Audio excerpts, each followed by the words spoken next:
आज मैं जिस व्यक्ति की आपको कहानी सुनाने जा रहा हूं, उनकी मुलाकात मुझसे 4 साल पहले हुई थी। वो उस समय नमक का होलसेल का व्यापार किया करते थे और उनका व्यापार सिर्फ टोपी घुमाने का जरिया बनकर रह गया था। उस व्यापार में कोई मुनाफा नहीं होता था, लेकिन वो करते इसलिए थे क्योंकि उनकी एक झूठी शान बनी हुई थी और उसी से वो पैसे निकालकर अपना घर खर्च चला लिया करते थे। कर्ज पर कर्ज बढ़ाते चले जा रहे थे, अपनी आदतों से परेशान थे, जीवन शैली राजशाही चाहिए थी, इनकम इतनी थी नहीं, बाजार में एक झूठा नाम फैला हुआ था। ये स्थिति थी उनकी। जब उनकी मुझसे बात हुई और मुझसे बोले कि मैं बस कैसे चल रहा हूं मैं भी नहीं जानता, पर बस चल रहा हूं और मैं बहुत परेशान हूं। रात को मुझे नींद नहीं आती है, जो होने वाला है उससे मुझे डर लगता है। मेरा परिवार कैसे रहेगा, मेरे छोटे छोटे 2 बच्चे हैं, माँ बाप मुझ पर बहुत भरोसा करते हैं, कैसे करूं गुरुजी, मेरी समझ में नहीं आ रहा है। मैंने कहा भाई कुंडली का विश्लेषण करना पड़ेगा, जब देख के पता पड़ेगा, जब ये समाधान निकल सकता है, क्योंकि आपकी रचना किस काम के लिए हुई है ये तो देखना पड़ेगा ना। खैर बात आई गई हो गई। बोले जी अभी तो विश्लेषण मैं करवाऊंगा नहीं, आप मुझे कोई उपाय बता दीजिए। मैंने एक समाधान उनको बता दिया कि आप सुंदरकांड का पाठ नमक के गोदाम में करवा लिया करिए, क्योंकि वो खुद तो कर नहीं सकते थे, मैं जानता था उनकी जीवन शैली ऐसी है नहीं। तो बोला ठीक है आप कोई पंडित जी बता दीजिए। मैंने उनको पंडित जी बता दिए। पंडित जी जाते, उनके गोदाम में रोजाना सुंदरकांड का पाठ करते, चले आते, कार्यक्रम चलता रहा। 3 महीने बाद खबर मिली कि साहब उनको जो गोदाम है वो बंद करना पड़ रहा है, व्यापार बंद हो गया है, गोदाम के किराया देने के लिए भी पैसे नहीं है, तकादेदारों ने हल्ला मचा रखा है।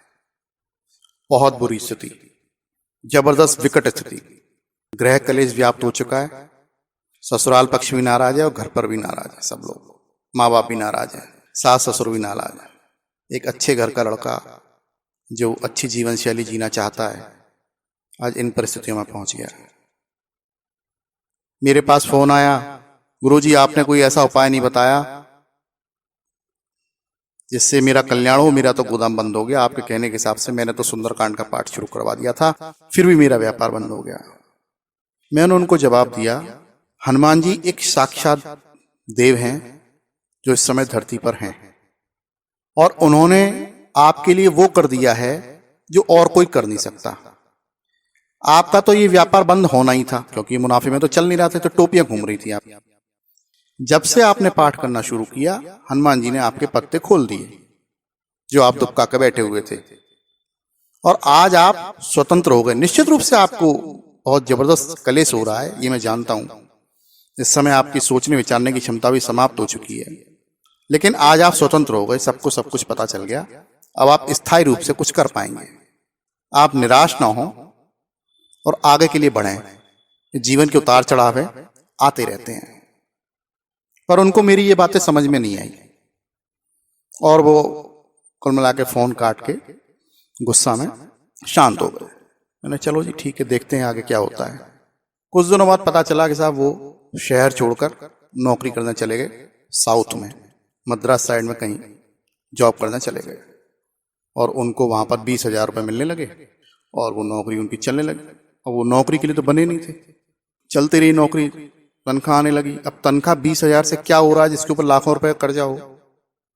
घर का खर्च भी चलाना है, अपने आप को भी देखना है, जहां रहते थे वहां के भी खर्चे थे। कुल मिला के घर 4-5 हजार पहुंच पाते थे, कर्जा तो चुक ही नहीं पा रहा था। बड़ी परेशानी। अब होता क्या है ना, आदमी निर्णय नहीं ले पाता है। जब 4 महीने नौकरी करते हुए हो गए तो वहां बैठे हुए थे और वहां से मेरे पास फोन आता है, अरे गुरुजी कोई मेरे लिए समाधान निकालो, मैं तो बहुत गलत फंस गया हूं। अब मेरी स्थिति तो ये हो गई है कि बस मैं खाना खा रहा हूं और सो रहा हूं, खाना खा रहा हूं और सो रहा हूं, खाना खा रहा हूं और सो रहा हूं, कुछ नहीं कर पा रहा हूं। मुझे कर्जा भी उतारना है, ब्याज पर ब्याज चढ़ी जा रही है, ये कैसे व्यवस्थाएं मेरी बनेंगी। मैंने कहा भाई देखो ऐसा है, मेरा समाधान आप कर दोगे तो आपका समाधान हो सकता है। आप अपनी कुंडली का विश्लेषण करवा लो, तभी मैं आपको कुछ बता पाऊंगा, ऐसे कैसे बताऊंगा। तो बोला जी अच्छा मैं आपको कुंडली का विवरण देता हूं, आप मेरी कुंडली का विवरण देखो और फिर मुझे उपाय बताओ। मैंने कहा ठीक है जी। उन्होंने मुझे कुंडली का विवरण दिया और जो मेरा चार्ज होता है वो दिया, और उसके बाद मैंने जब विश्लेषण किया तो मैं मतलब आपको क्या बताऊं, मैं दंग रह गया। मैंने उनको तीसरे दिन फ़ोन किया। मैंने उनसे कहा भाई देखो ऐसा तुम जॉब करते रहो वहाँ पर और अपने आप को एज ए जॉब कंसल्टेंट स्थापित करो। तुम अपने लिए कोई व्यापार मत करो। तुम्हें अपने लिए कोई पैसा भी नहीं लेना, ना कोई तुम्हें लोन लेना है, ना तुम्हें कोई कर्जा लेना है, ना तुम्हें कोई रिस्क लेना है। तो गुरुजी मुझे क्या करना है? मेरा वहीं से बैठे बैठे जिन लोगों के व्यापार नहीं चल रहे हैं उनको हेल्प करो। उनको क्या हेल्प कर सकते हो तुम? तुम्हारा इसी में व्यवस्था बनेगी। इस तरफ आप ध्यान रखो।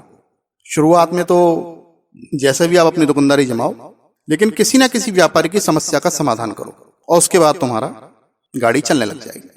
अब जब आप किसी को नई बात कोई बताते हो ना, तो उसके दिमाग में आता है कि यार मैं ऐसा क्या कर सकता हूं, मैं एज ए जॉब कंसल्टेंट कैसे बन सकता हूं, मेरा व्यापार तो खुद घाटे में चला गया, मैंने अपने लाखों रुपए डुबो दिए, मैं दूसरे का व्यापार कैसे खड़ा कर दूंगा। जब उन्होंने मुझसे ये बात कही तो मैंने कहा आप अपने ऊपर विश्वास करो। इस बात को, आपके अंदर वो गट्स हैं, आप जॉब करने के लिए नहीं बने हो, आप जॉब ज्यादा कर भी नहीं पाओगे। आपके अंदर के जो ऊर्जा है वो आपको जॉब नहीं करने देगी। उनको उस समय ऐसा लगा शायद मैं कुछ उनसे मजाक कर रहा हूँ, तो मैंने कहा आप सीरियसली लेना इस बात को जो मैं आपसे कह रहा हूँ, और सुबह सुबह जल्दी उठने का प्रयास करना 4 बजे के आसपास, और गायत्री मंत्र की आराधना आप अवश्य करना। गायत्री मंत्र की आराधना आप मत छोड़ना, आपको बहुत हेल्प मिलेगी। और देखिए मैंने उनसे कहा कि आप अपने मन की तो सब कुछ कर ही चुके हो, किसी ने कुछ कहा थोड़ी था, ये तो सब आपने अपने मन से किया था, तो दोष आप किसको दे रहे हो? अब मैं जो आपसे कह रहा हूं आप करिए, आपकी व्यवस्थाएं बनती चली जाएंगी। उन्होंने मेरी बात मान ली और उन्होंने सुबह उठना शुरू कर दिया, गायत्री मंत्र का जप प्रारंभ कर दिया, और एज ए जॉब कंसल्टेंट बनने के लिए उन्होंने अपने प्रयास शुरू कर दिए। उनको लगभग 1 साल लगा वहां पर। उन्होंने 3 लोगों को हेल्प किया, उनके बिजनेस को सेटल किया, उनकी बिजनेस की प्रॉब्लम्स को सॉल्व किया, उसको मुनाफे में कन्वर्ट किया। ये सब करते करते करते उनका जो दायरा है वो बढ़ता चला गया। आज वो as a job consultant settled है। देखिए एक ऐसा व्यक्ति जो अपने पैसे नहीं बचा पाया, अपने ऊपर से कर्जा नहीं उतार पा रहा था, जिसका अपना व्यापार नहीं चल पाया, लेकिन किसी दूसरे के व्यापार को उसने संभाल लिया। ऐसे ही योग होते हैं जिसमें लोग फंस जाते हैं। पता नहीं होता है कि हमको आफ्टर ऑल फायदा होगा किसमें, और हम कुछ गलत निर्णय उठा लेते हैं और जीवन की भूल भुलैया में घूमते रह जाते हैं।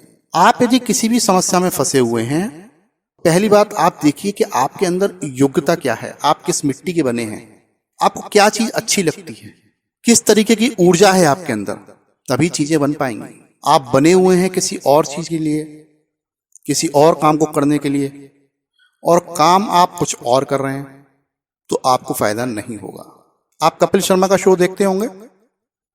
कपिल शर्मा जी ने तैयारी करी थी सिंगर बनने के लिए, गाना गाने के लिए, और बहुत मेहनत करी थी उन्होंने, लेकिन वो पैसे किस चीज से कमा रहे हैं?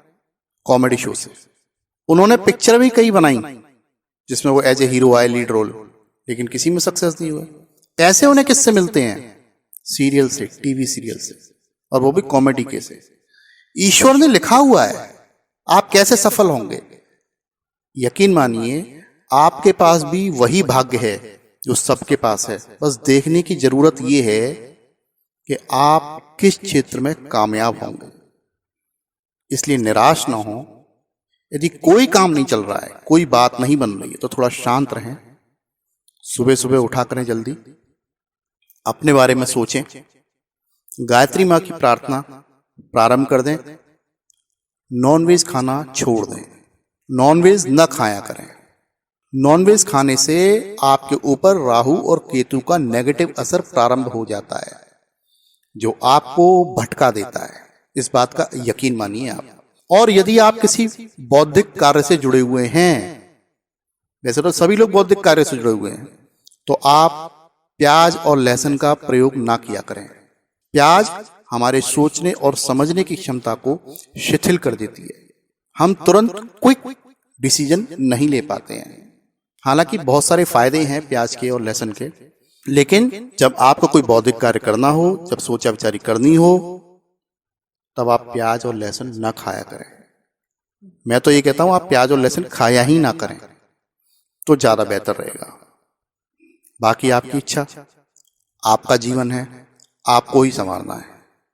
यदि ये वीडियो आपको पसंद आया हो तो इस वीडियो को लाइक करना और शेयर करना बिल्कुल भी ना भूलें। नमस्कार।